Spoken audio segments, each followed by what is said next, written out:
Ring no Sho, a book of 5 rings, written by Miyamoto Musashi and addressed to Teruo Naganojo. Introduction. I have been many years training in the way of strategy called Niten Ichiryu, and now I think I will explain it in writing for the first time. It is now during the first 10 days of the 10th month of the 20th year of Kane, 1645. I have climbed Mount Iwato of Higa in Kyushu to pay homage to heaven, pray to Kwannon, and kneel before Buddha. I am a warrior of Harima Province, Shinben Musashi no Kami Fujiwara no Geishu, age 60 years. From youth, my heart has been inclined toward the way of strategy. My first duel was when I was 13. I struck down a strategist of the Shinto school, one Arimakihei. When I was 16, I struck down an able strategist, Tanashima Akiyama. When I was 21, I went up to the capital and met all manner of strategists, never once failing to win in many contests.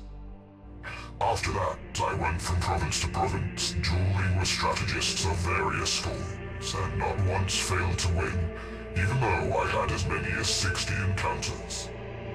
This was between the ages of 13 and 28 or 29. When I reached 30, I looked back on my past. The previous victories were not due to my having mastered strategy. Perhaps it was natural ability, or the order of heaven, or that the other school's strategy was inferior. After that, I studied morning and evening, searching for the principle, and came to realize the way of strategy when I was 50. Since then, I have lived without following any particular way. Thus, with the virtue of strategy, I practice many arts and abilities, all things with no teacher. To write this book, I did not use the lore of Buddha or the teachings of Confucius, neither old war chronicles nor books on martial tactics. I take up my brush to explain the true spirit of this Ichi school, as it is mirrored in the way of heaven and Kwannon. The time is the night of the 10th day of the 10th month, at the hour of the tiger, 3 to 5 a.m. The Ground Book. Strategy is the craft of the warrior. Commanders must enact the craft, and troopers should know this way. There is no warrior in the world today who really understands the way of strategy. There are various ways. There is the way of salvation by the law of Buddha, the way of Confucius governing the way of learning, the way of healing as a doctor, as a poet teaching the way of waka, tea, archery, and many arts and skills. Each man practices as he feels inclined. It is said the warrior's is the twofold way of pen and sword, and he should have a taste for both ways.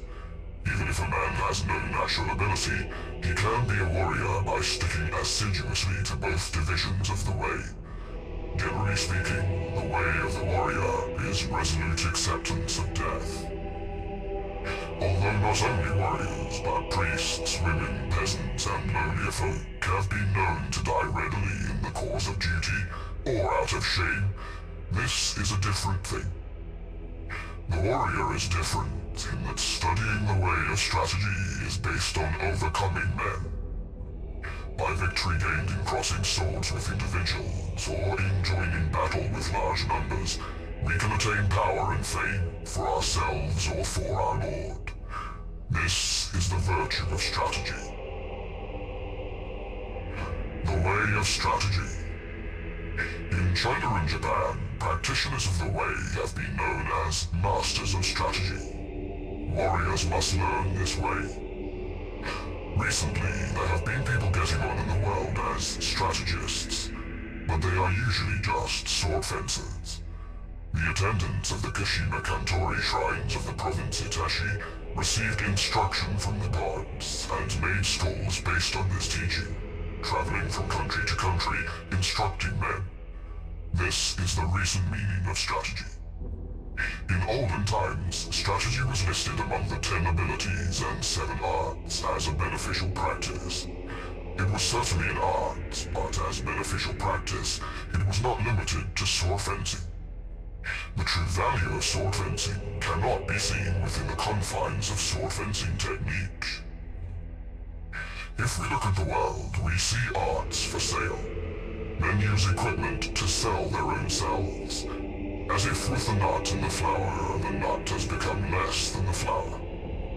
In this kind of way of strategy, both those teaching and those learning the way are concerned with coloring and showing off their technique, trying to hasten the bloom of the flower. They speak of this dojo and that dojo. They are looking for profit. Someone once said, immature strategy is the cause of grief. That was a true saying. There are 4 ways in which men pass through life. As gentlemen, farmers, artisans, and merchants. The way of the farmer, using agricultural instruments, he sees springs through to autumns with an eye on the changes of season. Second is the way of the merchant. The winemaker obtains his ingredients and puts them to use to make his living. The way of the merchant is always to live by taking profit. This is the way of the merchant. Thirdly, the gentleman warrior, carrying the weaponry of his way. The way of the warrior is to master the virtue of his weapons. If a gentleman dislikes strategy, he will not appreciate the benefit of weaponry, so must he not have a little taste for this. Fourthly, the way of the artisan. The way of the carpenter is to become proficient in the use of his tools. First to lay his plans with a true measure, and then perform his work according to plan.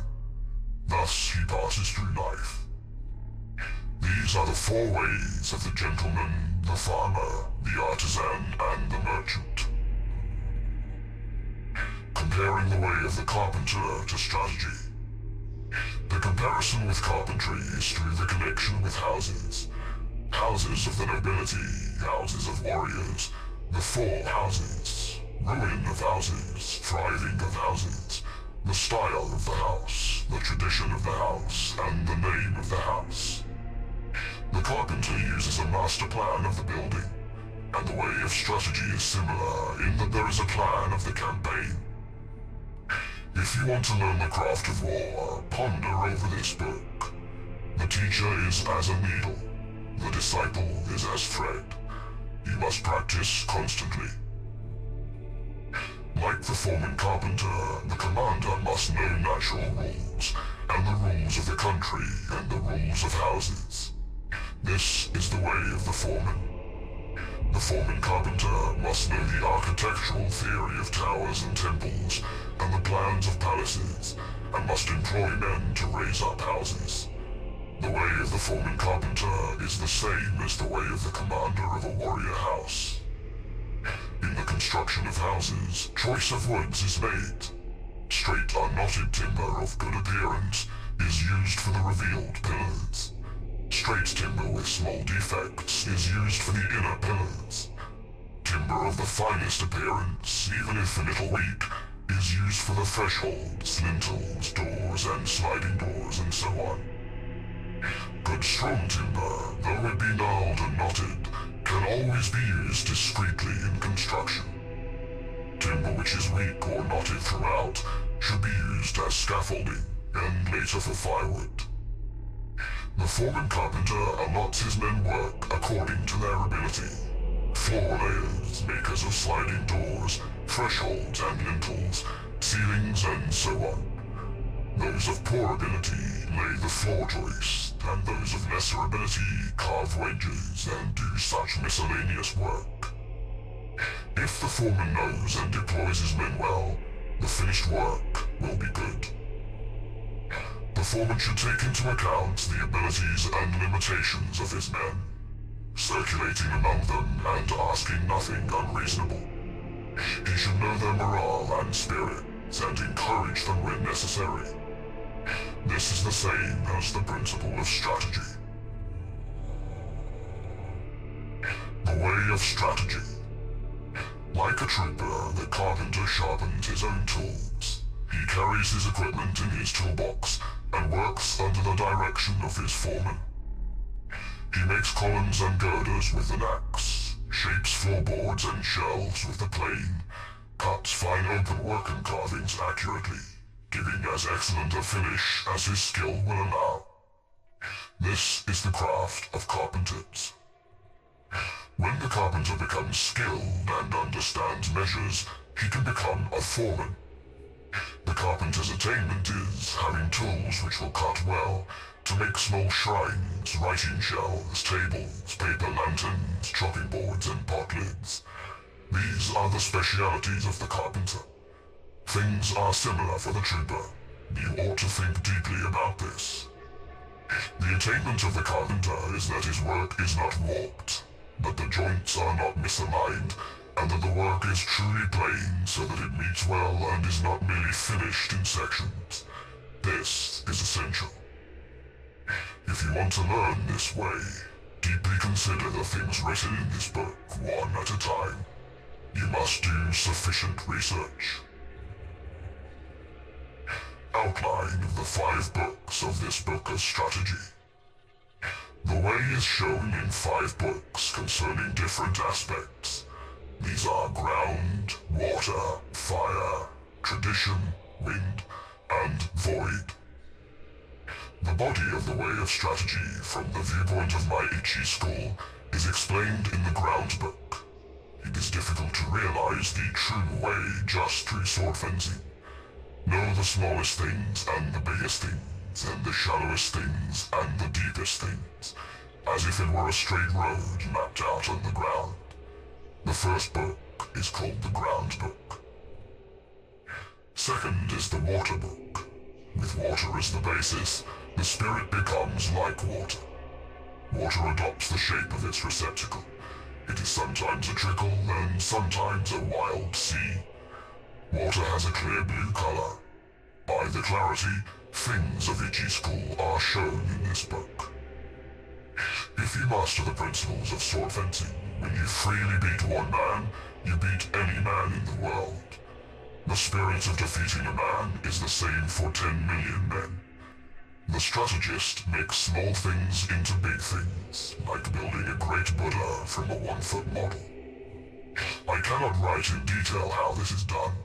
The principle of strategy is having one thing to know 10,000 things. Things of Ichi school are written in this, the water book.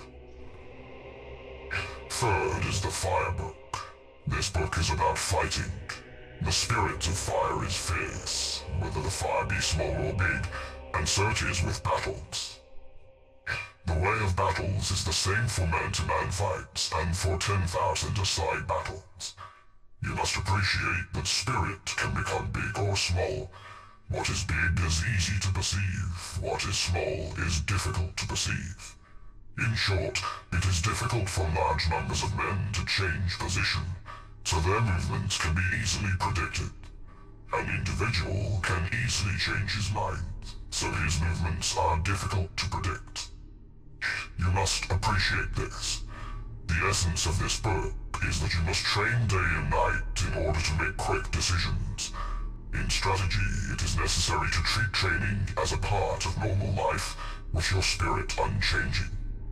Thus, combat in battle is described in the fire book. Fourthly, the wind book. This book is not concerned with my Ichi school, but with other schools of strategy. By wind, I mean old traditions, present-day traditions, and family traditions of strategy. Thus, I clearly explain the strategies of the world. This is tradition. It is difficult to know yourself if you do not know others. To all ways there are sidetracks. If you study away daily and your spirit diverges, you may think you are obeying a good way, but objectively it is not the true way. If you are following the true way and diverge a little, this will later become a large divergence. You must realize this. Other strategies have come to be thought of as mere sword fencing, and it is not unreasonable that this should be so. The benefit of my strategy, although it includes sword fencing, lies in a separate principle. I have explained what is commonly meant by strategy in other schools in the tradition Wind Book. Fifthly, the Book of the Void. By void, I mean that which has no beginning and no end. Attaining this principle means not attaining the principle. The way of strategy is the way of nature. When you appreciate the power of nature, knowing the rhythm of any situation, you will be able to hit the enemy naturally and strike naturally. All this is the way of the void. I intend to show how to follow the true way according to nature in the Book of the Void. The name Ichiryu Nito. One spool, two swords. Warriors, both commanders and troopers, carry two swords at their belt. In olden times, these were called the long sword and the sword. Nowadays, they are known as the sword and the companion sword. Let it suffice to say that in our land, whatever the reason, a warrior carries two swords at his belt. It is the way of the warrior. Nito Ichiryu shows the advantage of using both swords. The spear and halberd are weapons that are carried out of doors. Students of the Ichi School way of strategy should train from the start with the sword and longsword in either hand. This is the truth.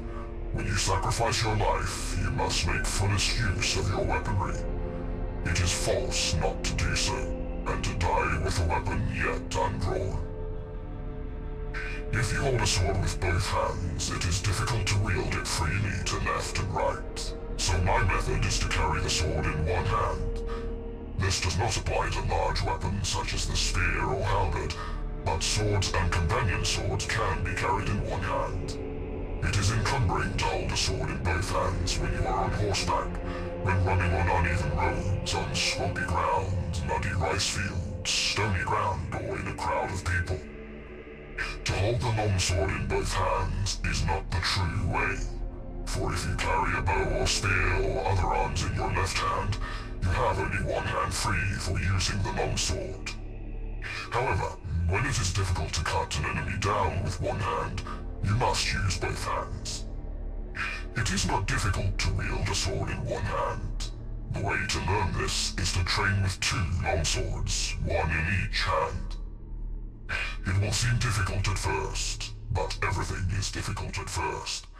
Bows are difficult to draw, halberds are difficult to wield.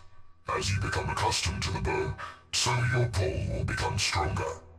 When you become used to wielding the longsword, you will gain the power of the way and wield the sword well. As I will explain in the second book, the Water Book, there is no fast way of wielding the longsword. The longsword should be wielded broadly, and the companion sword closely. This is the first thing to realize. According to this Ichi school, you can win with the longsword, and yet you can also win with a short weapon. In short, the way of the Ichi school is the spirit of winning, whatever the weapon and whatever its size. It is better to use two swords rather than one when you are fighting in a crowd, and especially if you want to take a prisoner. These things cannot be explained in detail. From one thing, know 10,000 things. When you attain the way of strategy, there will not be one thing you cannot see. You must study hard. The benefits of the two characters reading strategy. Masters of the longsword are called strategists. As for the other military arts, those who master the bow are called archers. Those who master the spear are called spearmen. Those who master the gun are called marksmen. Those who master the halberd are called halberdiers. But we do not call masters of the way of the longsword longswordsmen, nor do we speak of companion swordsmen. Because bows, guns, spears and halberds are all warriors' equipment, they are certainly part of strategy. To master the virtue of the longsword is to govern the world and oneself. Thus the longsword is the basis of strategy. principle is strategy by means of the longsword. If he attains the virtue of the longsword, one man can beat 10 men. Just as one man can beat 10, so 100 men can beat 1,000, and 1,000 men can beat 10,000. In my strategy, one man is the same as 10,000, so this strategy is the complete warrior's craft. The way of the warrior does not include other ways, such as Confucianism, Buddhism, certain traditions, artistic accomplishments, and dancing. But even though these are not part of the way, if you know the way broadly, you will see it in everything. Men must polish their particular way. The benefit of weapons in strategy. There is a time and place for use of weapons. The best use of the companion sword is in a confined space, or when you are engaged closely with an opponent. The longsword can be used effectively in all situations. The halberd is inferior to the spear on the battlefield. With the spear, you can take the initiative. The halberd is defensive. In the hands of one of two men of equal ability, the spear gives a little extra strength. Spear and halberd both have their uses, but neither is very beneficial in confined spaces. They cannot be used for taking a prisoner. They are essentially weapons for the field. Anyway, if you learn indoor techniques, you will think narrowly and forget the true way. Thus, you will have difficulty in actual encounters. The bow is tactically strong at the commencement of battles, especially battles on a moor, as it is possible to shoot quickly from among the spearmen. However, it is unsatisfactory in sieges or when the enemy is more than 40 yards away. For this reason, there are nowadays few traditional stores of archery. There is little use nowadays for this kind of skill. From inside fortifications, the gun has no equal among weapons. It is the supreme weapon on the field before the ranks clash, but once swords are crossed, the gun becomes useless. One of the virtues of the bow is that you can see the arrows in flight and correct your aim accordingly, whereas gunshot cannot be seen. You must appreciate the importance of this. Just as a horse must have endurance and no defects, so it is with weapons. Horses should walk strongly, and swords and companion swords should cut strongly. Spears and halberds must stand up to heavy use. Bows and guns must be sturdy. Weapons should be hardy rather than decorative. You should not have a favorite weapon. To become over-familiar with one weapon is as much a fault as not knowing it sufficiently well. You should not copy others, but use weapons which you can handle properly. It is bad for commanders and troops to have likes and dislikes. These are things you must learn thoroughly. Timing in strategy. There is timing in everything. Timing in strategy cannot be mastered without a great deal of practice. Timing is important in dancing and pipe or string music, for they are in rhythm only if timing is good. Timing and rhythm are also involved in the military arts, shooting bows and guns and riding horses. In all skills and abilities there is timing. There is also timing in the void. There is timing in the whole life of the warrior. It is thriving and declining. It is harmony and discord. Similarly, there is timing in the way of the merchant, in the rise and fall of capital. All things entail rising and falling timing. You must be able to discern this. In strategy, there are various timing considerations. From the outset, you must know the applicable timing and the inapplicable timing. And from among the large and small things, and the fast and slow timings, find the relevant timing. First seeing the distant timing and the background timing. This is the main thing in strategy.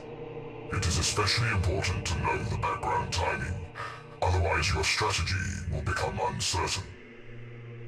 You win in battles with the timing in the void. born of the timing of cunning by knowing the enemy's timing, and this using a timing which the enemy does not expect.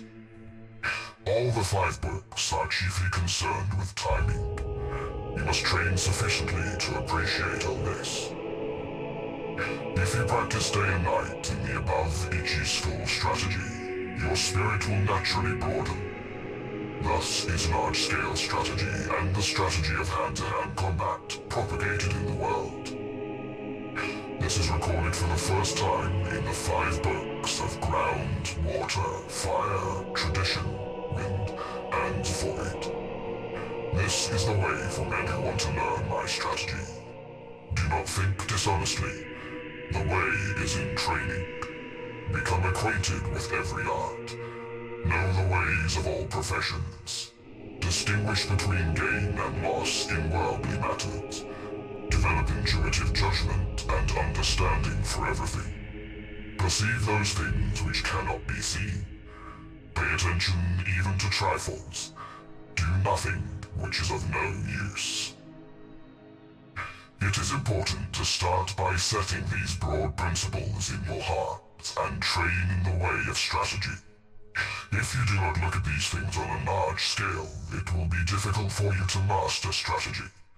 If you learn and attain this strategy, you will never lose even to 20 or 30 enemies. More than anything, to start with, you must set your heart on strategy and earnestly stick to the way. You will come to be able to actually beat men in fights, and be able to win with your eye. Also, by training, you will be able to freely control your own body, conquer men with your body, and with sufficient training, you will be able to beat 10 men with your spirit. When you have reached this point, will it not mean that you are invincible? Moreover, in large-scale strategy, the superior man will manage many subordinates dexterously, bear himself correctly, govern the country and foster the people, thus preserving the ruler's discipline. If there is a way involving the spirit of not being defeated, to help oneself and gain honor, it is the way of strategy. The 2nd year of Shoho, 1645, the 5th month, the 12th day, Shinmen Musashi.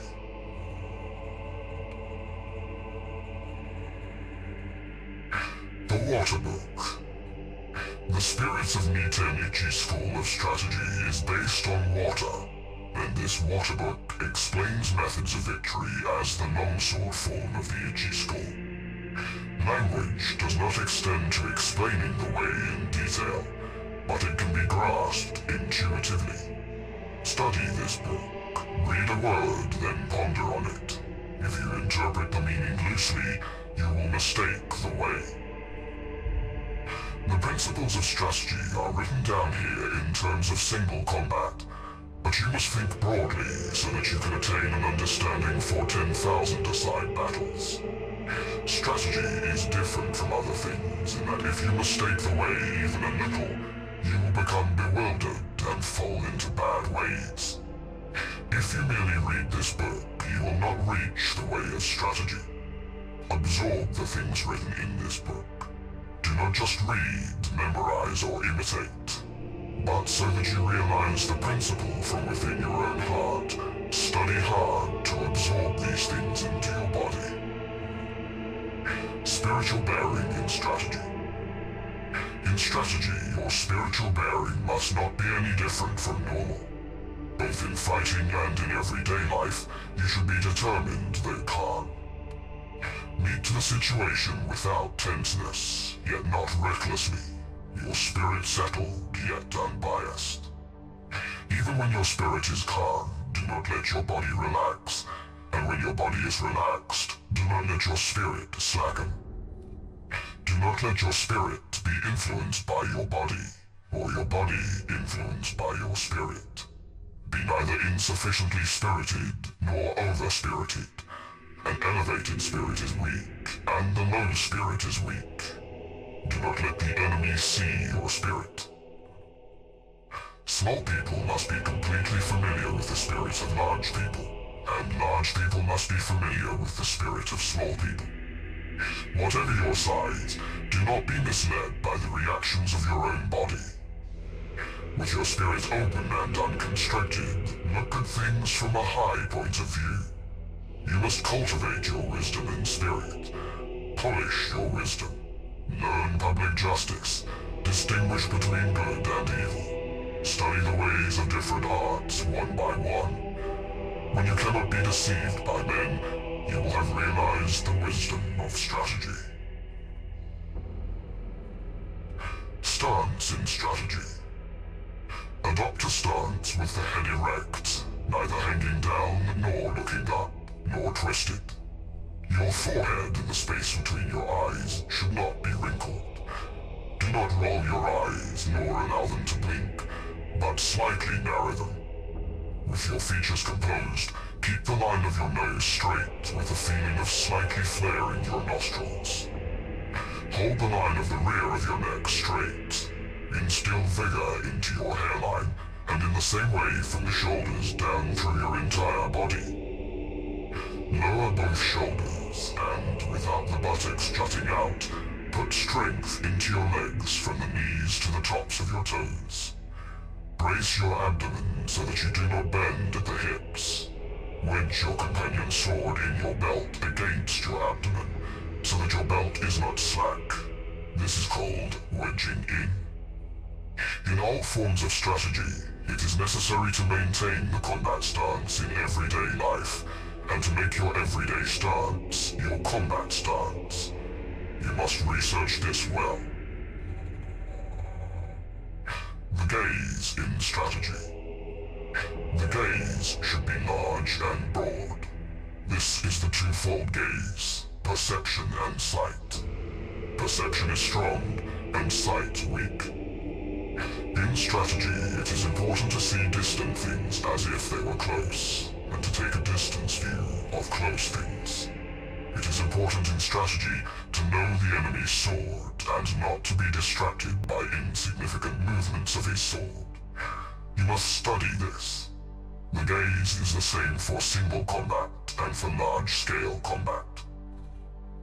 It is necessary in strategy to be able to look to both sides without moving the eyeballs. You cannot master this ability quickly. Learn what is written here.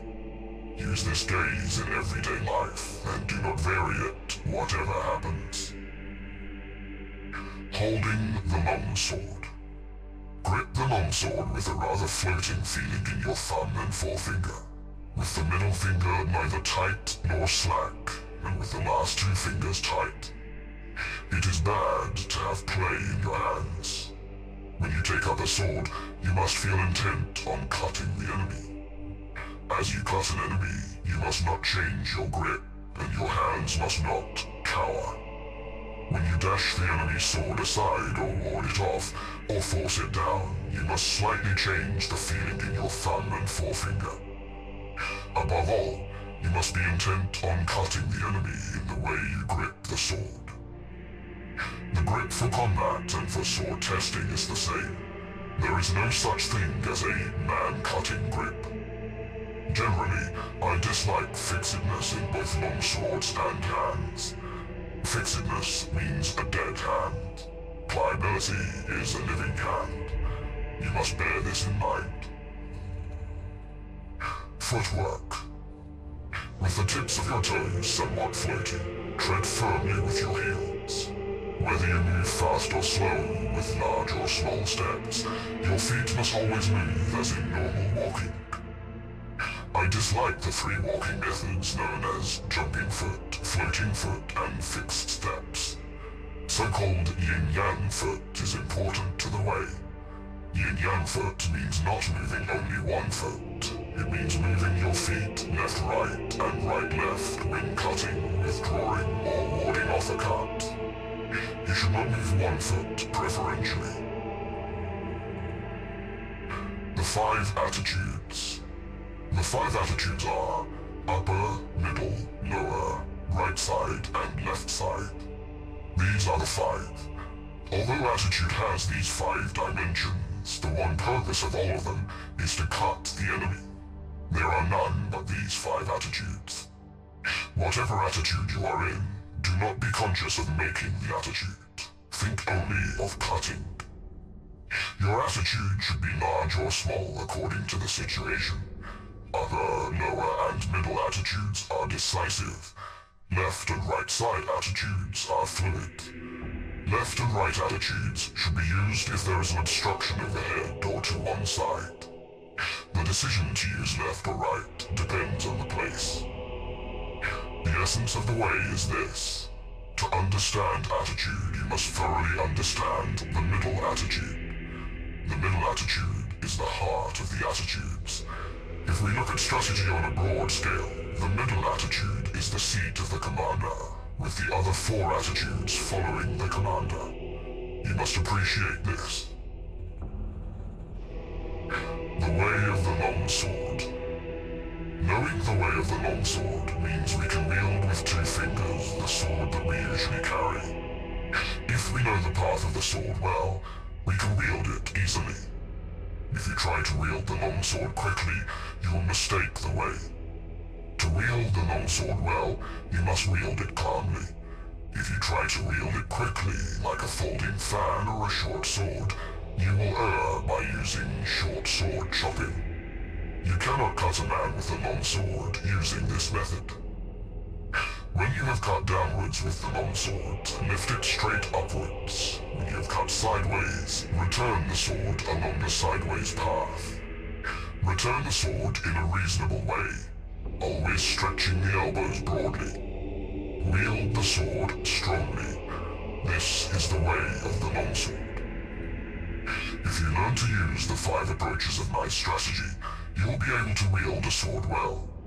You must train constantly. The 5 approaches. The first approach is the middle attitude. Confront the enemy with the point of your sword against his face. When he attacks, dash the sword to the right and ride it.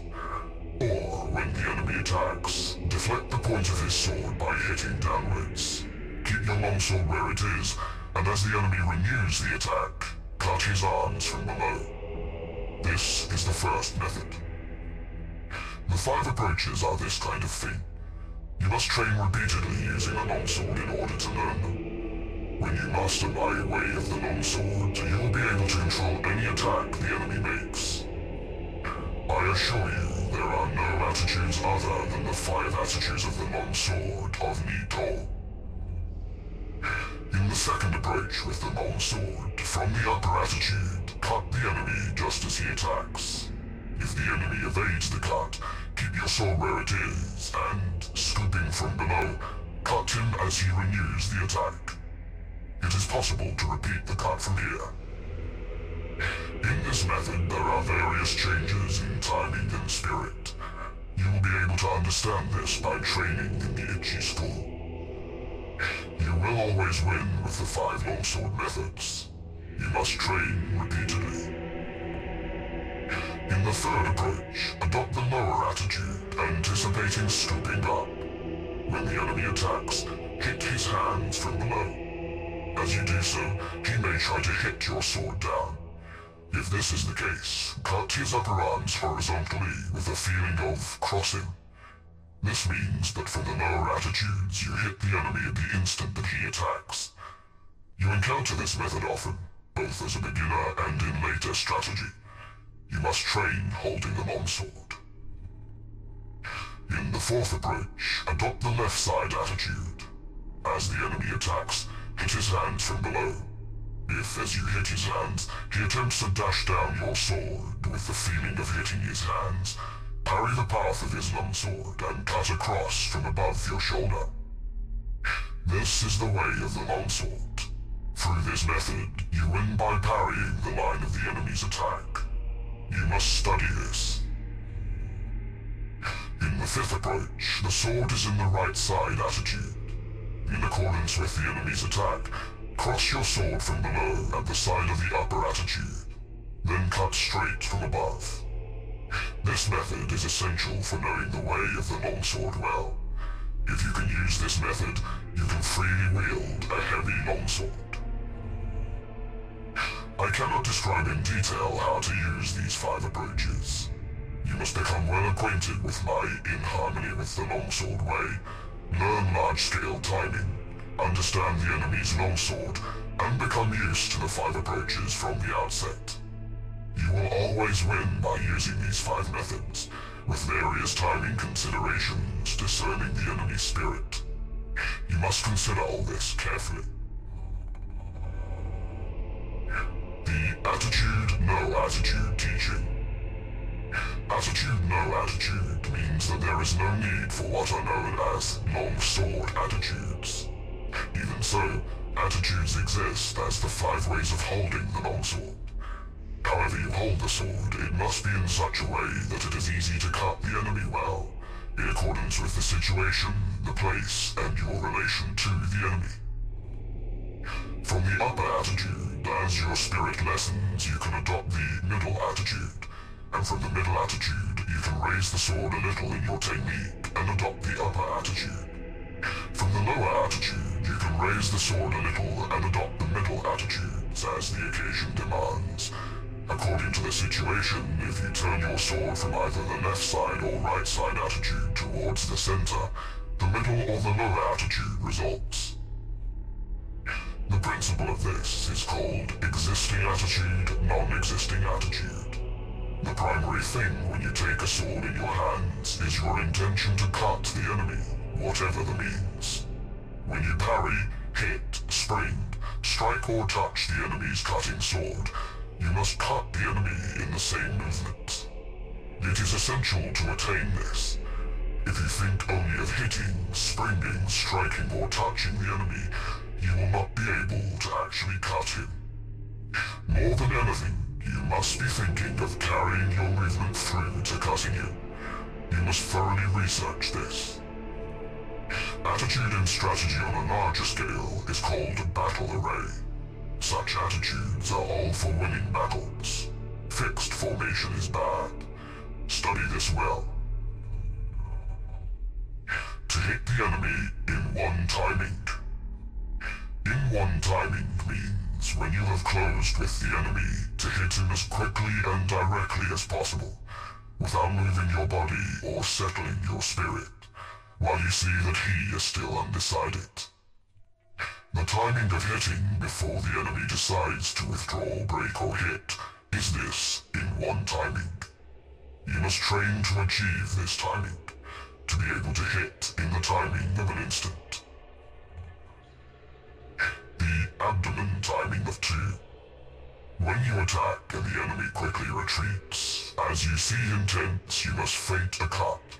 Then, as he relaxes, follow up and hit him. This is the abdomen timing of 2. It is very difficult to attain this merely by reading this book, but you will soon understand with a little instruction. No design, no conception. In this method, when the enemy attacks and you decide to attack, hit with your body and hit with your spirit, and hit from the void with your hands, accelerating strongly. This is the no design, no conception cut. This is the most important method of hitting. It is often used. You must train hard to understand it. The flowing water cut. The flowing water cut is used when you are struggling blade to blade with the enemy. When he breaks and quickly withdraws, trying to spring with his longsword, expand your body and spirit and cut him as slowly as possible with your longsword, following your body like stagnant water.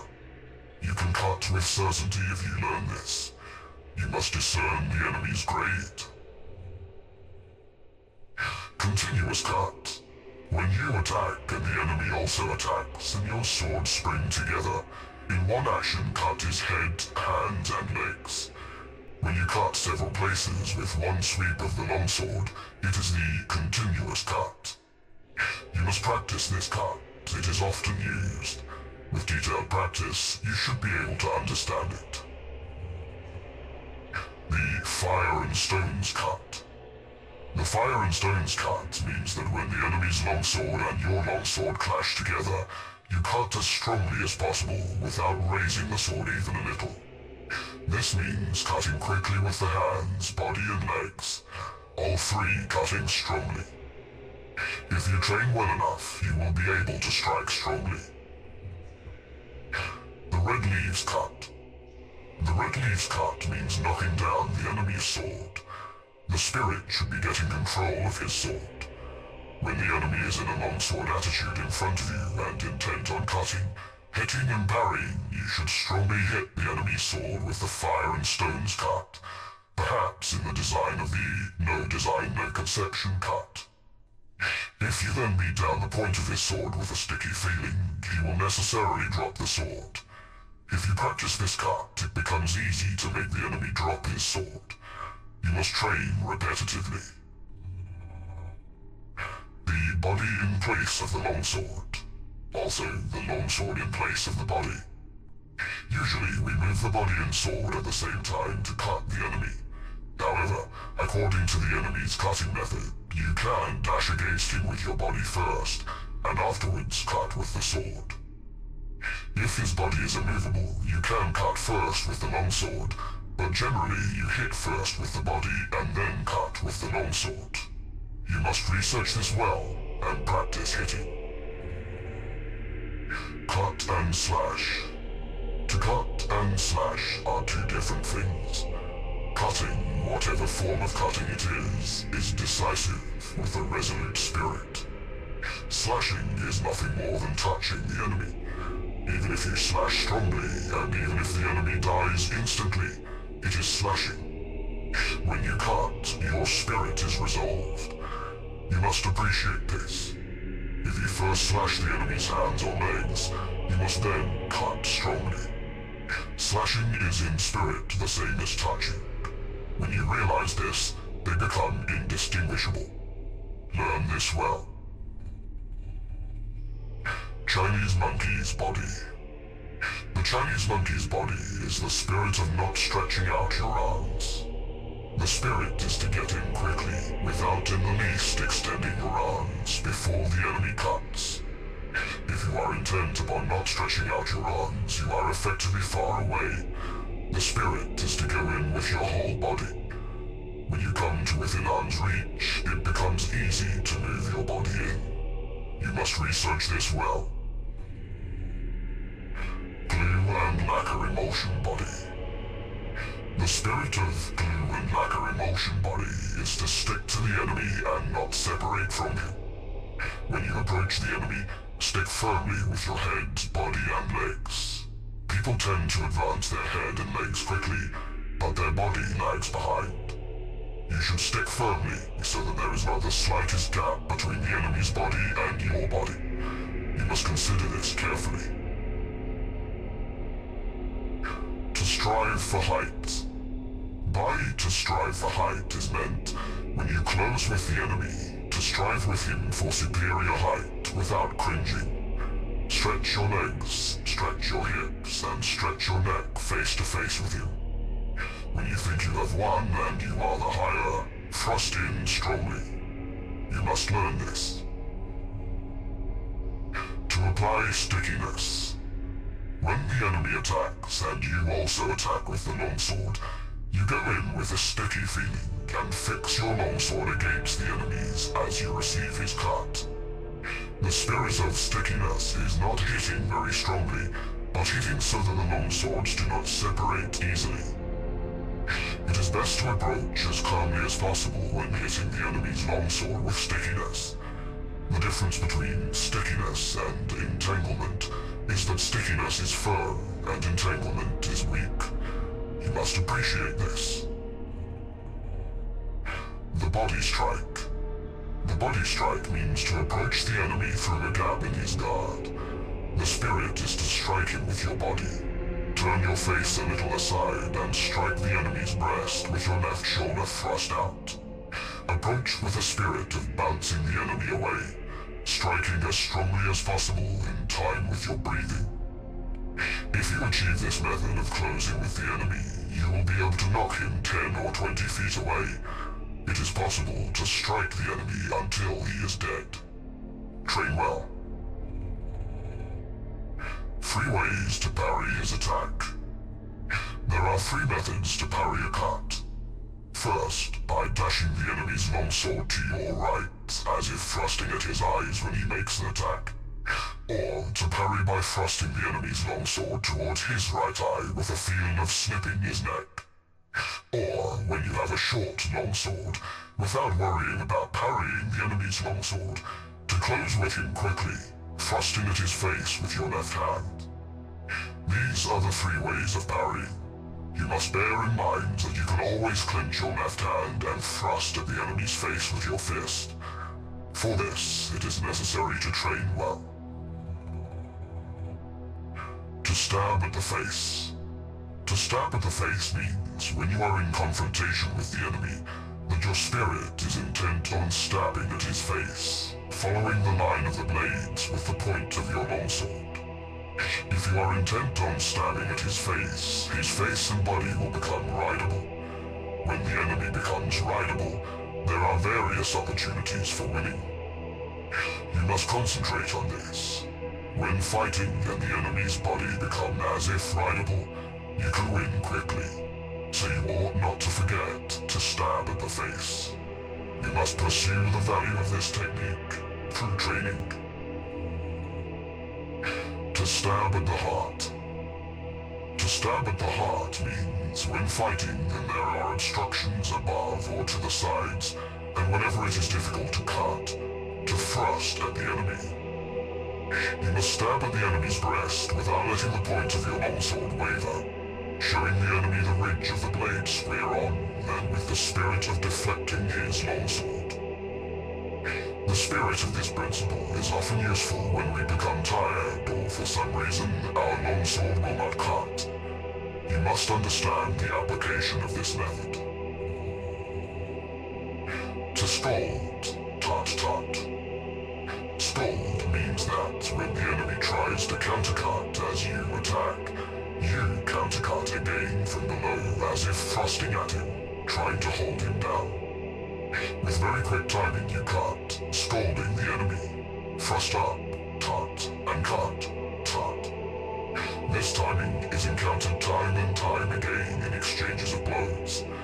The way to scold, tut, is to time the cut simultaneously with raising your longsword as if to thrust the enemy. You must learn this through repetitive practice. The smacking parry. By smacking parry is meant that when you clash swords with the enemy, you meet his attacking cut on your longsword with a ti-dun rhythm, smacking his sword and cutting you. The spirit of the smacking parry is not parrying or smacking strongly, but smacking the enemy's sword in accordance with his attacking cut, primarily intent on quickly cutting you. If you understand the timing of smacking, however hard your longswords clash together, your sword point will not be knocked back even a little.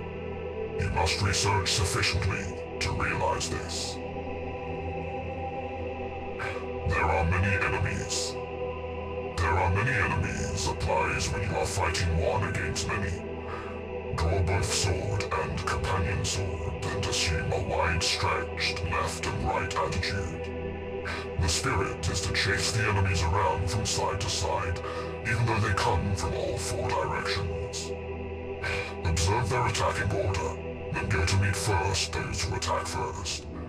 Sweep your eyes around broadly, carefully examining the attacking order, and cut left and right alternately with your swords. Waiting is bad. Always quickly reassume your attitudes to both sides. Cut the enemies down as they advance, crushing them in the direction from which they attack. Whatever you do, you must drive the enemies together, as if tying a line of fishes, and when they are seen to be piled up, cut them down strongly, without giving them room to move. The advantage when coming to blows. You can know how to win through strategy with the longsword, but it cannot be clearly explained in writing. You must practice diligently in order to understand how to win.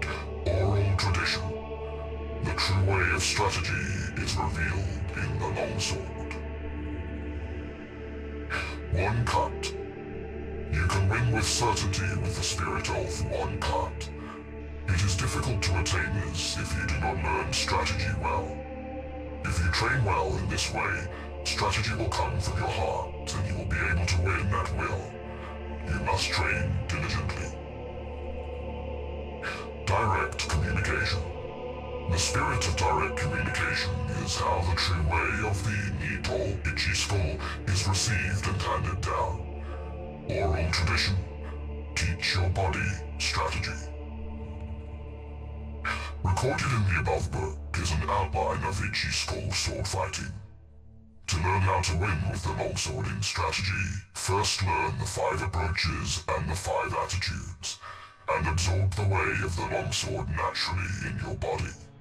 You must understand spirit and timing, handle the longsword naturally, and move body and legs in harmony with your spirit. Whether beating one man or 2, you will then know values in strategy. Study the contents of this book, taking one item at a time, and through fighting with enemies, you will gradually come to know the principle of the way. Deliberately, with a patient spirit, absorb the virtue of all this, from time to time raising your hand in combat. Maintain this spirit whenever you cross swords with an enemy. Step by step, walk the 1,000-mile road. Study strategy over the years and achieve the spirit of the warrior. Today is victory over yourself of yesterday. Tomorrow is your victory over lesser men. Next, in order to beat more skillful men, train according to this book, not allowing your heart to be swayed along the sidetrack. If you attain this way of victory, then you will be able to beat several tens of men. What remains is sword fighting ability, which you can attain in battles and duels. The 2nd year of Shoho, the 12th day of the 5th month, 1645. Shinmin Masashi. The Fire Book. In this, the Fire Book of the Nito-Ichi School of Strategy, I describe fighting as fire. In the first place, people think narrowly about the benefit of strategy. By using only their fingertips, they only know the benefit of 3 of the 5 inches of the wrist. They let a contest be decided, as with the folding fan, merely by the span of their forearms. They specialize in the small matter of dexterity, learning such trifles as hand and leg movements with the bamboo practice sword. In my strategy, the training for killing enemies is done by way of many contests, fighting for survival, discovering the meaning of life and death, learning the way of the sword, judging the strength of attacks, and understanding the way of the edge and ridge of the sword. You cannot profit from small techniques, particularly when full armor is worn. My way of strategy is the sure method to win when fighting for your life, 1 man against 5 or 10. There is nothing wrong with the principle, 1 man can beat 10, so 1,000 men can beat 10,000. You must research this. Of course, you cannot assemble 1,000 or 10,000 men for everyday training, but you can become a master of strategy by training alone with the sword, so that you can understand the enemy's strategies, his strength and resources, and come to appreciate how to apply strategy to beat 10,000 enemies. Any man who wants to master the essence of my strategy must research diligently, training morning and evening. Thus can he polish his skill, become free from self, and realize extraordinary ability. He will come to possess miraculous power. This is the practical result of strategy. Depending on the place, examine your environment. Stand in the sun. That is, take up an attitude with the sun behind you. If the situation does not allow this, you must try to keep the sun on your right side. In buildings, you must stand with the entrance behind you or to your right. Make sure that your rear is unobstructed and that there is free space on your left, your right side being occupied with your sword attitude. At night, if the enemy can be seen, keep the fire behind you and the entrance to your right, and otherwise take up your attitude as above. You must look down on the enemy, then take up your attitude on slightly higher places. For example, a camisa in a house is thought of as a high place. When the fight comes, always endeavor to chase the enemy around to your left side. Chase him towards awkward places, and try to keep him with his back to awkward places. When the enemy gets into an inconvenient position, do not let him look around, but conscientiously chase him around and pin him down. In houses, chase the enemy into the thresholds, lintels, doors, verandas, pillars, and so on. Again, not letting him see his situation. Always chase the enemy into bad footholds, obstacles at the side, and so on, using the virtues of the place to establish predominant positions from which to fight. You must research and train diligently in this. The 3 methods to forestall the enemy. The first is to forestall him by attacking. This is called Ken no Sen, to set him up. Another method is to forestall him as he attacks. This is called Tai no Sen, to wait for the initiative.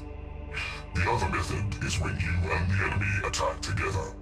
This is called Tai no Sen, to accompany him and forestall him. There are no methods of taking the lead other than these 3.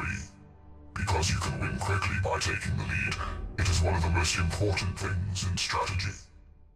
There are several things involved in taking the lead. You must make the best of the situation, see through the enemy's spirit so that you grasp his strategy and defeat him. It is impossible to write about this in detail. The first, Ken no Sen. When you decide to attack, keep calm and dash in quickly, forestalling the enemy. Or you can advance seemingly strongly, but with a reserved spirit, forestalling him with the reserve. Alternatively, advance with as strong a spirit as possible, and when you reach the enemy, move with your feet a little quicker than normal, unsettling him and overwhelming him sharply. Or, with your spirit calm, attack with a feeling of constantly crushing the enemy from first to last. The spirit is to win in the depths of the enemy. These are all Ken no Sen. The second, Tai no Sen. When the enemy attacks, remain undisturbed, but feign weakness.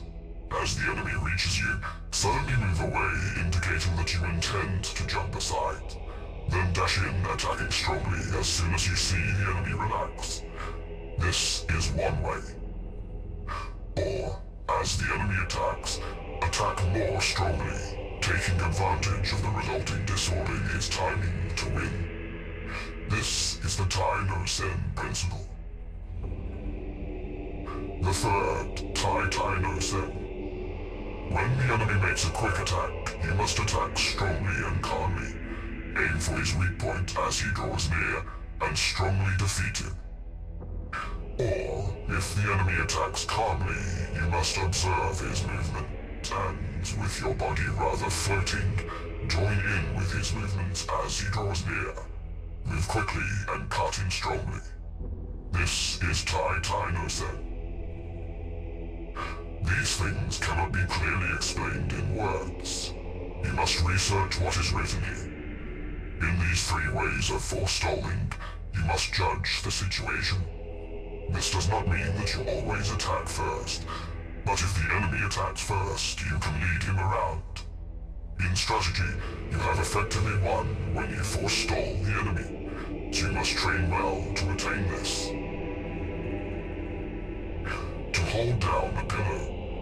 To hold down a pillar means not allowing the enemy's head to rise. In contests of strategy, it is bad to be led about by the enemy. You must always be able to lead the enemy about.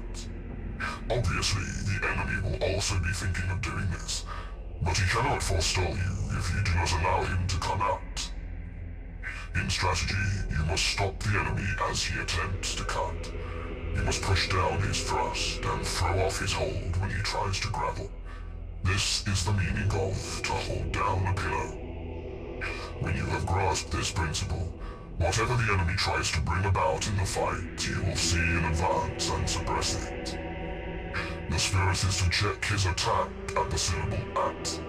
When he jumps, check his advance at the syllable j, and check his cut at ka. The important thing in strategy is to suppress the enemy's useful actions, but allow his useless actions. However, doing this alone is defensive. First, you must act according to the way. Suppress the enemy's techniques, foiling his plans, and thence command him directly. When you can do this, you will be a master of strategy. You must train well and research, holding down a pillar. Crossing at a ford. Crossing at a ford means, for example, crossing the sea at a strait, or crossing over 100 miles of broad sea at a crossing place. I believe this crossing at a ford occurs often in a man's lifetime. It means setting sail even though your friends stay in harbor, knowing the routes, knowing the soundness of your ship and the favor of the day. When all the conditions are met, and there is perhaps a favorable wind or a tailwind, then set sail. If the wind changes within a few miles of your destination, you must row across the remaining distance without sail. If you attain this spirit, it applies to everyday life. You must always think of crossing at a ford. In strategy also, it is important to cross at a ford. Discern the enemy's capability and, knowing your own strong points, cross the ford at the advantageous place, as a good captain crosses a sea route. If you succeed in crossing at the best place, you may take your ease. To cross at a ford means to attack the enemy's weak points and to put yourself in an advantageous position. This is how to win in large-scale strategy. The spirit of crossing at a ford is necessary in both large and small-scale strategy. You must research this well. To know the times. To know the times means to know the enemy's disposition in battle. Is it flourishing or waning? By observing the spirit of the enemy's men and getting the best position, you can work out the enemy's disposition and move your men accordingly. You can win through this principle of strategy, fighting from a position of advantage. When in a duel, you must forestall the enemy and attack when you have first recognized his form of strategy, perceived his quality and his strong and weak points. Attack in an unsuspected manner, knowing his meter and modulation and the appropriate timing. Knowing the times means, if your ability is high, seeing right into things. If you are thoroughly conversant with strategy, you will recognize the enemy's intentions and thus have many opportunities to win. You must sufficiently study this. To tread down the sword. To tread down the sword is a principle often used in strategy. First, in large-scale strategy, when the enemy first discharges bows and guns and then attacks, it is difficult for us to attack if we are busy loading powder into our guns or notching our arrows. The spirit is to attack quickly while the enemy is still shooting with bows or guns. The spirit is to win by treading down as we receive the enemy's attack. In single combat, we cannot get a decisive victory by cutting with a tidun feeling in the wake of the enemy's attacking longsword. We must defeat him at the start of his attack, in the spirit of treading him down with the feet, so that he cannot rise again to the attack. Treading does not simply mean treading with the feet. Tread with the body, tread with the spirit, and of course, tread and cut with the longsword. You must achieve the spirit of not allowing the enemy to attack a second time. This is the spirit of forestalling in every sense. Once at the enemy, you should not aspire just to strike him, but to cling after the attack. You must study this deeply. To know collapse. Everything can collapse. Houses, bodies, and enemies collapse when their rhythm becomes deranged. In large-scale strategy, when the enemy starts to collapse, you must pursue him without letting the chance go. If you fail to take advantage of your enemy's collapse, they may recover. In single combat, the enemy sometimes loses timing and collapses. If you let this opportunity pass, he may recover and not be so negligent thereafter. Fix your eye on the enemy's collapse and chase him, attacking so that you do not let him recover. You must do this. The chasing attack is with a strong spirit. You must utterly cut the enemy down so that he does not recover his position. You must understand utterly how to cut down the enemy. To become the enemy. To become the enemy means to think yourself into the enemy's position. In the world, people tend to think of a robber trapped in a house as a fortified enemy. However, if we think of becoming the enemy, we feel that the whole world is against us and that there is no escape. He who is shut inside is a pheasant. He who enters to arrest is a hawk. You must appreciate this. In large-scale strategy, people are always under the impression that the enemy is strong, and so tend to become cautious. But if you have good soldiers, and if you understand the principles of strategy, and if you know how to beat the enemy, there is nothing to worry about. In single combat also, you must put yourself in the enemy's position. If you think, here is a master of the way who knows the principles of strategy, then you will surely lose. You must consider this deeply. To release four hands. To release four hands is used when you and the enemy are contending with the same spirit, and the issue cannot be decided. Abandon this spirit and win through with an alternative resource. In large-scale strategy, when there is a four-hand spirit, do not give up. It is man's existence. Immediately throw away this spirit and win with a technique the enemy does not expect. In single combat also, when we think we have fallen into the four-hand situation, we must defeat the enemy by changing our mind and applying a suitable technique according to his condition. You must be able to judge this. To move the shade. To move the shade is used when you cannot see the enemy's spirit. In large-scale strategy, when you cannot see the enemy's position, indicate that you are about to attack strongly to discover his resources. It is easy then to defeat him with a different method once you see his resources. In single combat, if the enemy takes up a rear or side attitude of the longsword so that you cannot see his intention, make a feint attack, and the enemy will show his longsword, thinking he sees your spirit. Benefiting from what you are shown, you can win with certainty. If you are negligent, you will miss the timing. Research this well.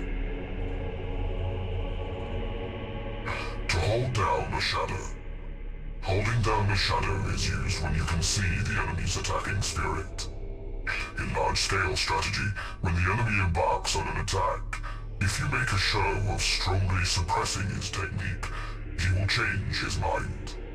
Then, altering your spirit, defeat him by forestalling him with a void spirit.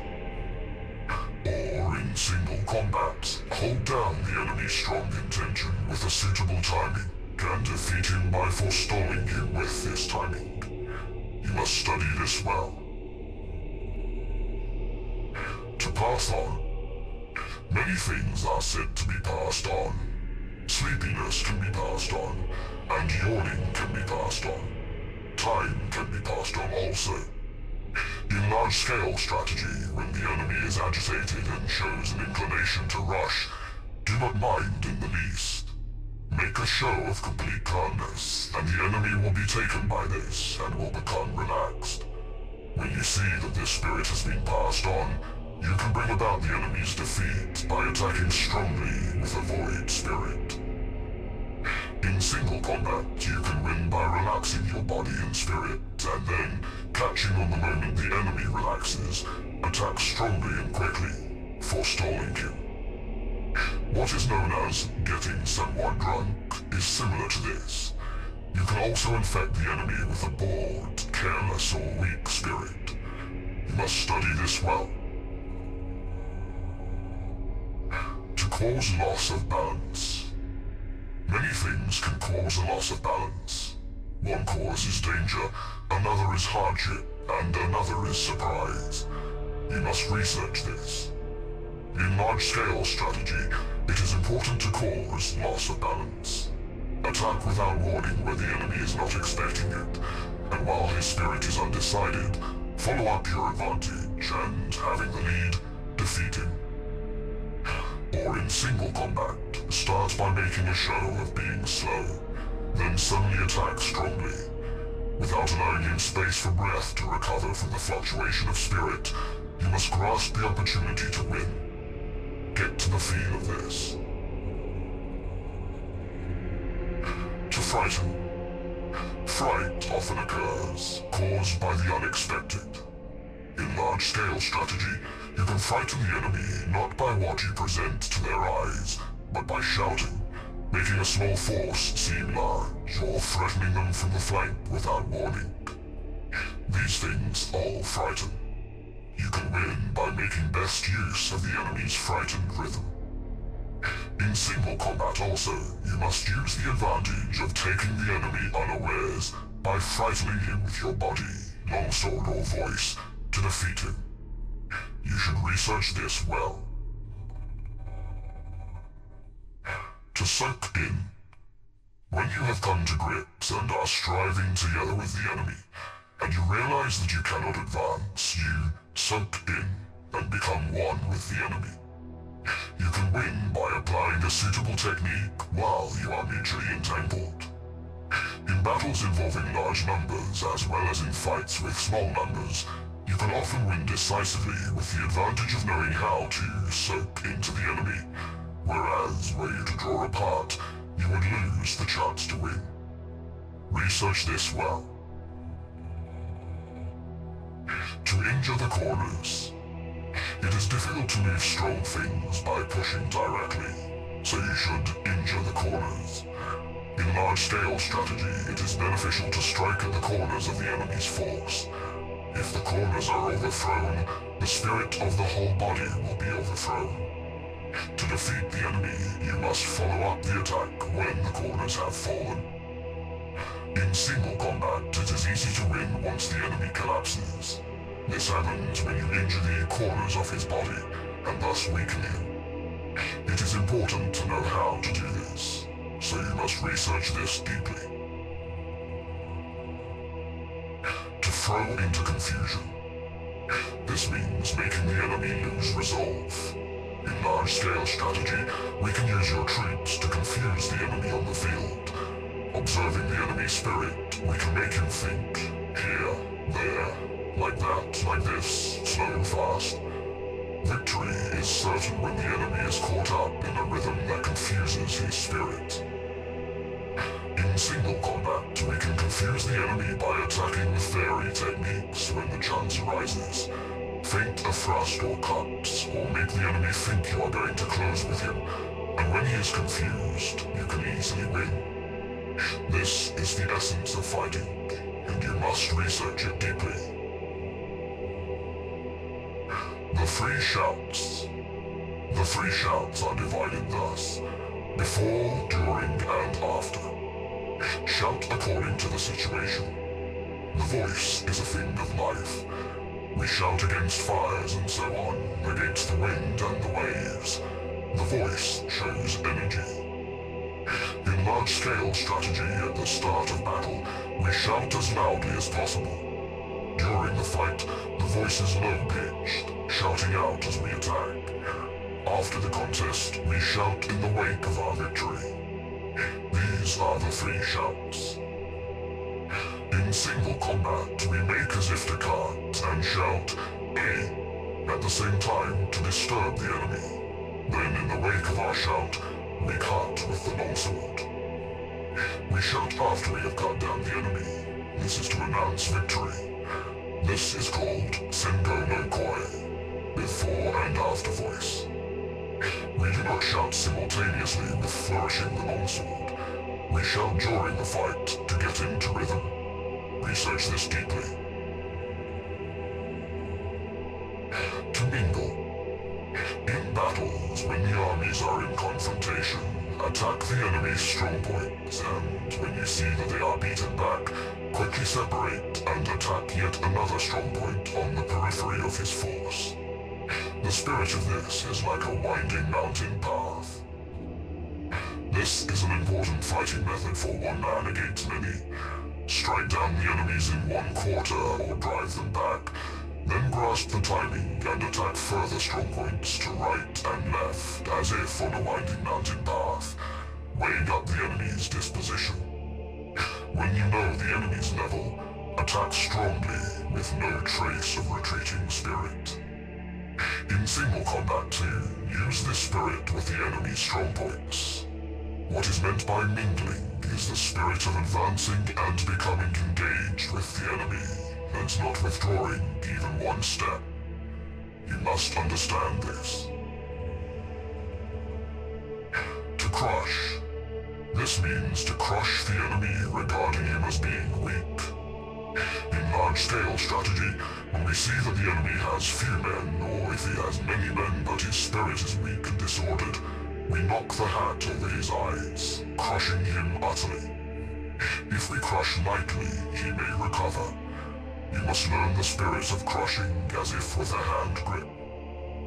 In single combat, if the enemy is less skillful than yourself, if his rhythm is disorganized, or if he has fallen into evasive or retreating attitudes, we must crush him straightway, with no concern for his presence and without allowing him space for breath. It is essential to crush him all at once. The primary thing is not to let him recover his position even a little. You must research this deeply. The Mountain Sea Change. The Mountain Sea spirit means that it is bad to repeat the same thing several times when fighting the enemy. There may be no help but to do something twice, but do not try it a third time. If you once make an attack and fail, there is little chance of success if you use the same approach again. If you attempt a technique which you have previously tried unsuccessfully and fail yet again, then you must change your attacking method. If the enemy thinks of the mountains, attack like the sea. And if he thinks of the sea, attack like the mountains. You must research this deeply. To penetrate the depths. When we are fighting with the enemy, even when it can be seen that we can win on the surface with the benefit of the way, if his spirit is not extinguished, he may be beaten superficially, yet undefeated in spirit deep inside. With this principle of penetrating the depths, we can destroy the enemy's spirits in its depths, demoralizing him by quickly changing our spirit. This often occurs. Penetrating the depths means penetrating with the longsword, penetrating with the body, and penetrating with the spirit. This cannot be understood in a generalization.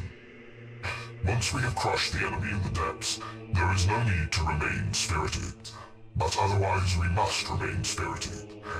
If the enemy remains spirited, it is difficult to crush him. You must train in penetrating the depths for large-scale strategy and also single combat. To renew. To renew applies when we are fighting with the enemy and an entangled spirit arises where there is no possible resolution. We must abandon our efforts, think of the situation in a fresh spirit, then win in the new rhythm. To renew when we are deadlocked with the enemy means that without changing our circumstance, we change our spirit and win through a different technique. It is necessary to consider how to renew also applies in large-scale strategy. Research this diligently. Rat's head, ox's neck. Rat's head and ox's neck means that when we are fighting with the enemy and both he and we have become occupied with small points in an entangled spirit, We must always think of the way of strategy as being both a rat's head and an ox's neck. Whenever we have become preoccupied with small details, we must suddenly change into a large spirit, interchanging large with small. This is one of the essences of strategy. It is necessary that the warrior think in this spirit in everyday life. You must not depart from this spirit in large-scale strategy, nor in single combat. The commander knows the troops. The commander knows the troops applies everywhere in fights in my way of strategy. Using the wisdom of strategy, think of the enemy as your own troops. When you think in this way, you can move him at will and be able to chase him around. You become the general and the enemy becomes your troops. You must master this. To let go the hilt. There are various kinds of spirit involved in letting go the hilt. There is the spirit of winning without a sword. There is also the spirit of holding the long sword but not winning. The various methods cannot be expressed in writing. You must train well. The body of a rock. When you have mastered the way of strategy, you can suddenly make your body like a rock, and 10,000 things cannot touch you. This is the body of a rock. You will not be moved. Oral tradition. What is recorded above is what has been constantly on my mind about Itchy Skull sword fencing, written down as it came to me. This is the first time I have written about my technique, and the order of things is a bit confused. It is difficult to express it clearly. This book is a spiritual guide for the man who wishes to learn the way. My heart has been inclined to the way of strategy from my youth onwards. I have devoted myself to training my hand, tempering my body, and attaining the many spiritual attitudes of sword fencing. If we watch men of other schools discussing theory and concentrating on techniques with the hand, even though they seem skillful to watch, they have not the slightest true spirit. Of course, men who study in this way think they are training the body and spirit, but it is an obstacle to the true way. Then its bad influence remains forever. Thus the true way of strategy is becoming decadent and dying out. The true way of sword fencing is the craft of defeating the enemy in a fight, and nothing other than this. If you attain and adhere to the wisdom of my strategy, you need never doubt that you will win. The second year of Shoho, the 5th month, the 12th day, 1645, Shinmen Musashi. The Wind's Book. In strategy, you must know the ways of other schools, so I have written about various other traditions of strategy in this, the Wind's Book. Without knowledge of the ways of other schools, it is difficult to understand the essence of my Itchy school. Looking at other schools, we find some that specialize in techniques of strength, using extra long swords. Some schools study the way of the short sword, known as kodachi. Some schools teach dexterity in large numbers of sword techniques, teaching attitudes of the sword as the surface and the way as the interior. That none of these are the true way I show clearly in the interior of this book. All the vices and virtues and rights and wrongs.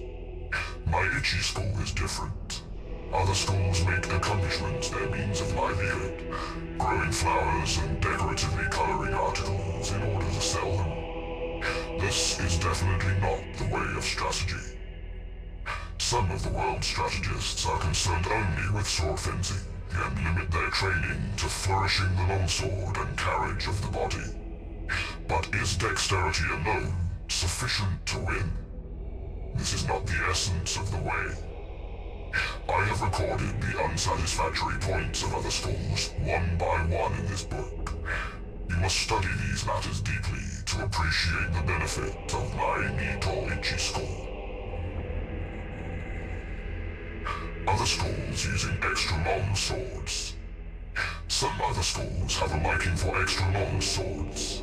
From the point of view of my strategy, these must be seen as weak schools. This is because they do not appreciate the principle of cutting the enemy by any means. Their preference is for the extra long sword, and relying on the virtue of its length, they think to defeat the enemy from a distance. In this world, it is said, 1 inch gives the hand advantage. But these are the idle words of one who does not know strategy. It shows the inferior strategy of a weak spirit that men should be dependent on the length of their sword, fighting from a distance without the benefit of strategy. I expect there is a case for the school in question liking extra long swords as part of its doctrine, but if we compare this with real life, it is unreasonable. Surely we need not necessarily be defeated if we are using a short sword and have no long sword. It is difficult for these people to cut the enemy when at close quarters because of the length of the long sword. The blade path is large, so the long sword is an encumbrance, and they are at a disadvantage compared to the man armed with a short companion sword. From olden times it has been said, great and small go together. So do not unconditionally dislike extra long swords. What I dislike is the inclination towards the long sword. If we consider large-scale strategy, we can think of large forces in terms of long swords, and small forces as short swords. Cannot few men give battle against many? There are many instances of few men overcoming many. Your strategy is of no account if, when called on to fight in a confined space, your heart is inclined to the long sword, or if you are in a house armed only with your companion sword. Besides, some men have not the strength of others. In my doctrine, I dislike preconceived, narrow spirit. You must study this well. The strong longsword spirit in other schools. You should not speak of strong and weak longswords. If you just wield the longsword in a strong spirit, your cutting will become coarse, and if you use the sword coarsely, you will have difficulty in winning. If you are concerned with the strength of your sword, you will try to cut unreasonably strongly, and you will not be able to cut at all. It is also bad to try to cut strongly when testing the sword. Whenever you cross swords with an enemy, you must not think of cutting him either strongly or weakly. Just think of cutting and killing him. Be intent solely on killing the enemy. Do not try to cut strongly, and, of course, do not think of cutting weakly. You should only be concerned with killing the enemy. If you rely on strength when you hit the enemy's sword, you will inevitably hit too hard. If you do this, your own sword will be carried along as a result. Thus the saying, "The strongest hand wins," has no meaning. In large-scale strategy, if you have a strong army and are relying on strength to win, but the enemy also has a strong army, the battle will be fierce. This is the same for both sides. Without the correct principle, the fight cannot be won. The spirit of my school is to win through the wisdom of strategy, paying no attention to trifles. Study this well. Use of the shorter longsword in other schools. Using a shorter longsword is not the true way to win. In ancient times, tachi and katana meant long and short swords. Men of superior strength in the world can wield even a longsword lightly, so there is no case for their liking the short sword. They also make use of the length of spears and halberds. Some men use a shorter longsword with the intention of jumping in and stabbing the enemy at the unguarded moment when he flourishes his sword. This inclination is bad. To aim for the enemy's unguarded moment is completely defensive and undesirable at close quarters with the enemy. Furthermore, you cannot use the method of jumping inside his defense with a short sword if there are many enemies. Some men think that if they go against many enemies with a shorter longsword, they can unrestrictedly frisk around, cutting in sweeps. But they have to parry cuts continuously, and eventually become entangled with the enemy. This is inconsistent with the true way of strategy. The sure way to win thus is to chase the enemy around in a confusing manner, causing him to jump aside, with your body held strongly and straight. The same principle applies to large-scale strategy. The essence of strategy is to fall upon the enemy in large numbers and to bring about his speedy downfall. By their study of strategy, people of the world get used to countering, evading, and retreating as the normal thing. They become set in this habit, so can easily be paraded around by the enemy. The way of strategy is straight and true. You must chase the enemy around and make him obey your spirit. Other schools with many methods of using the longsword. I think it is held in other schools that there are many ways of using the longsword in order to gain the admiration of beginners. This is selling the way. It is a vile spirit in strategy. The reason for this is that to deliberate over many ways of cutting down a man is an error. To start with, killing is not the way of mankind. Killing is the same for people who know about fighting and for those who do not. It is the same for women or children, and there are not many different methods. We can speak of different tactics such as stabbing and mowing down, but none other than these. Anyway, cutting down the enemy is the way of strategy, and there is no need for many refinements of it. Even so, according to the place, your longsword may be obstructed above or to the sides, and you will need to hold your sword in such a manner that it can be used. There are 5 methods in 5 directions.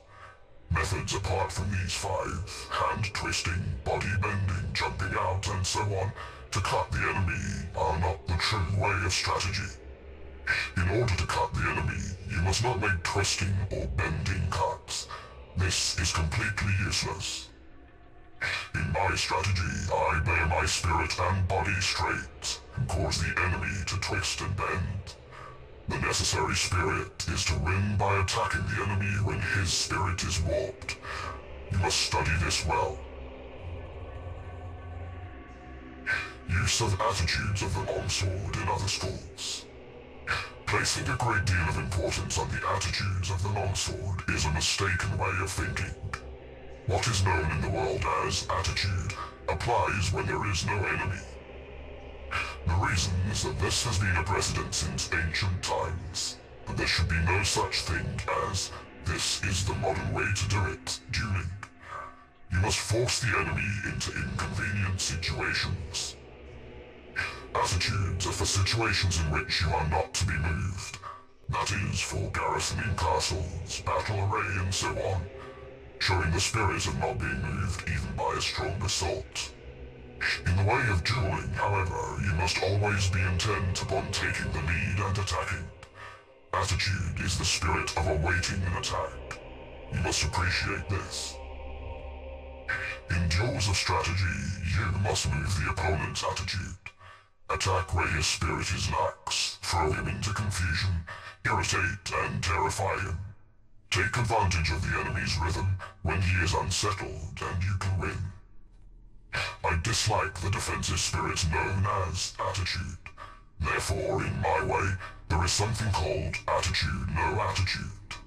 In large-scale strategy, we deploy our troops for battle, bearing in mind our strength, observing the enemy's numbers, and noting the details of the battlefield. This is at the start of the battle.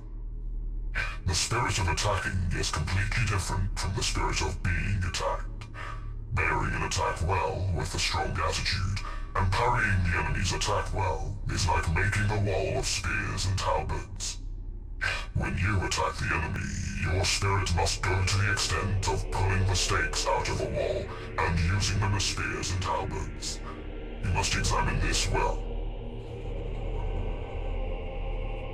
Fixing the eyes in other schools.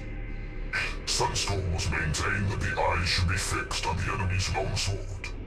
Some schools fix the eyes on the hands, some fix the eyes on the face, some fix the eyes on the feet, and so on. If you fix the eyes on these places, your spirit can become confused and your strategy thwarted. I will explain this in detail. Footballers do not fix their eyes on the ball, but by good play on the field, they can perform well.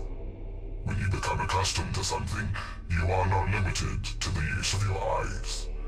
People such as master musicians have the music score in front of their nose, or flourish the sword in several ways when they have mastered the way, but this does not mean that they fix their eyes on these things specifically, or that they make pointless movements of the sword. It means that they can see naturally. In the way of strategy, when you have fought many times, you will easily be able to appraise the speed and position of the enemy's sword, and having mastery of the way, you will see the weight of his spirit.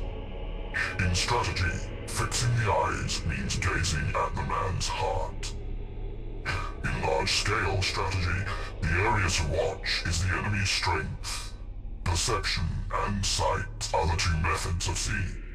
Perception consists of concentrating strongly on the enemy's spirit, observing the condition of the battlefield, fixing the gaze strongly, seeing the progress of the fight and the changes of advantage. This is the sure way to win. In single combat, you must not fix the eyes on details. As I said before, if you fix your eyes on details and neglect important things, your spirit will become bewildered, and victory will escape you. Research this principle well, and train diligently.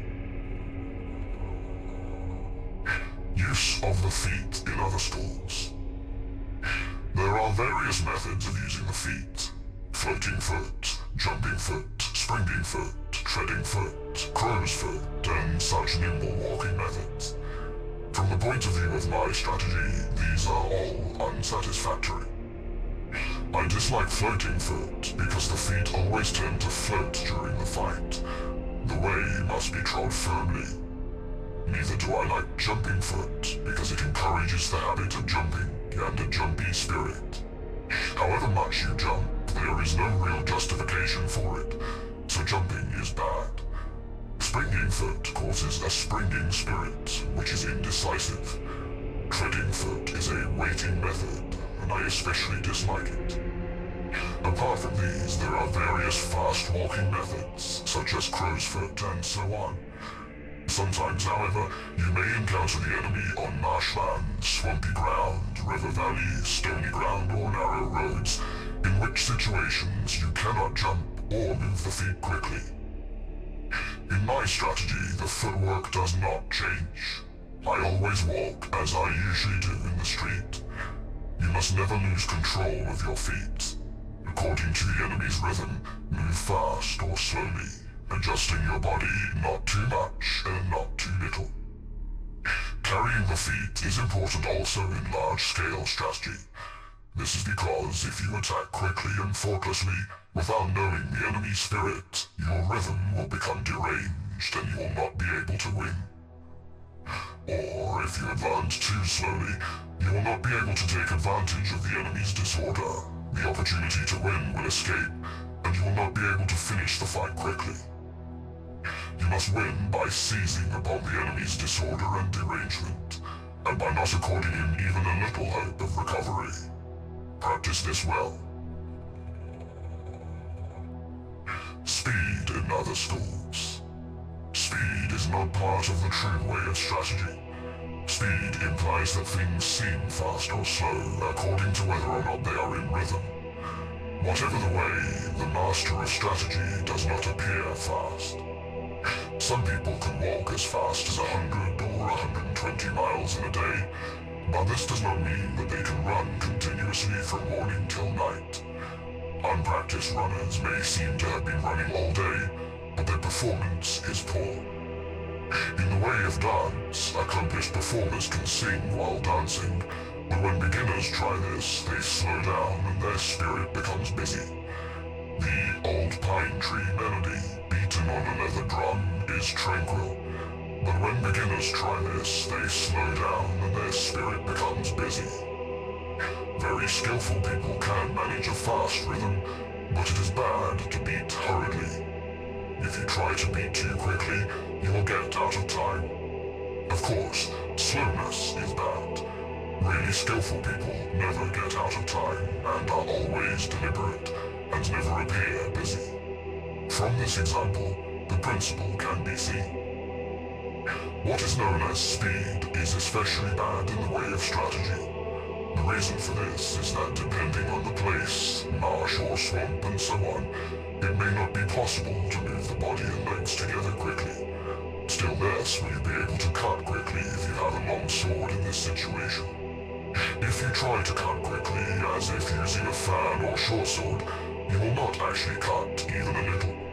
You must appreciate this. In large-scale strategy also, a fast, busy spirit is undesirable. The spirit must be that of holding down a pillow. Then you will not be even a little late. When your opponent is hurrying recklessly, you must act contrarily and keep calm. You must not be influenced by the opponent. Train diligently to attain this. Interior and surface in other schools. There is no interior nor surface in strategy. The artistic accomplishments usually claim their inner meaning and secret tradition, and interior and gate, but in combat there is no such thing as fighting on the surface or cutting with the interior. When I teach my way, I first teach by training in techniques which are easy for the pupil to understand, a doctrine which is easy to understand. I gradually endeavor to explain the deep principle, points which it is hardly possible to comprehend, according to the pupil's progress. In any event, because the way to understand is through experience, I do not speak of interior and gate. In this world, if you go into the mountains and decide to go deeper and yet deeper, instead you will emerge at the gate. Whatever is the way, it has no interior, and it is sometimes a good thing to point out the gate. In strategy, we cannot say what is concealed and what is revealed. Accordingly, I dislike passing on my way through written pages and regulations. Perceiving the ability of my pupils, I teach the direct way, remove the bad influence of other schools, and gradually introduce them to the true way of the warrior. The method of teaching my strategy is with a trustworthy spirit. You must train diligently. I have tried to record an outline of the strategy of other schools in the above 9 sections. I could now continue to give a specific account of these schools one by one, from the gate to the interior, but I have intentionally not named the schools or their main points. The reason for this is that different branches of schools give different interpretations of the doctrines. Inasmuch as men's opinions differ, so there must be differing ideas on the same matter. Thus, no one man's conception is valid for any school. I have shown the general tendencies of other schools on 9 points. If we look at them from an honest viewpoint, we see that people always tend to like long swords or short swords, and become concerned with strength in both large and small matters. You can see why I do not deal with the gates of other schools. In my itchy school of the longsword, there is neither gate nor interior. There is no inner meaning in sword attitudes. You must simply keep your spirit true to realize the virtue of strategy. 12th day of the 5th month, the 2nd year of Shogo, 1645, Shinmen Musashi.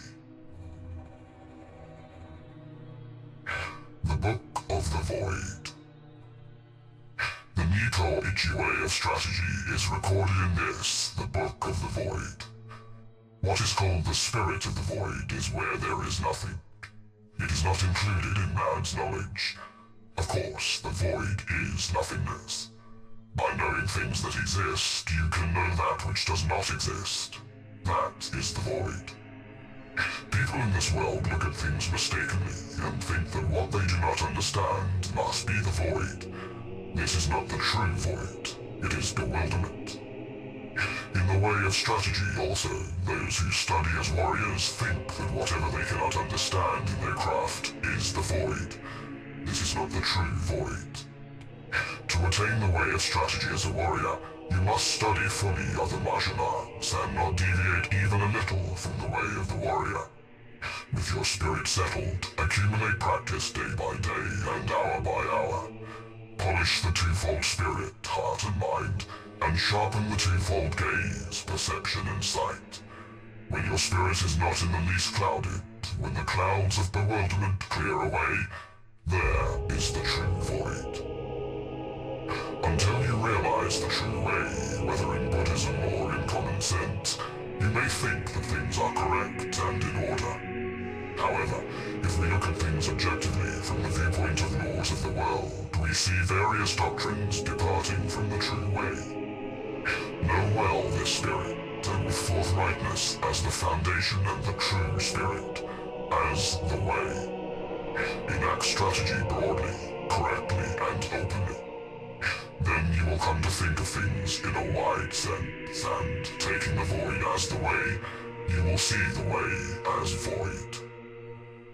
In the void is virtue and no evil. Wisdom has existence, principle has existence, the way has existence. Spirit is nothingness. 12th day of the 5th month, 2nd year of Shoho, 1645. Shinmen Masashi.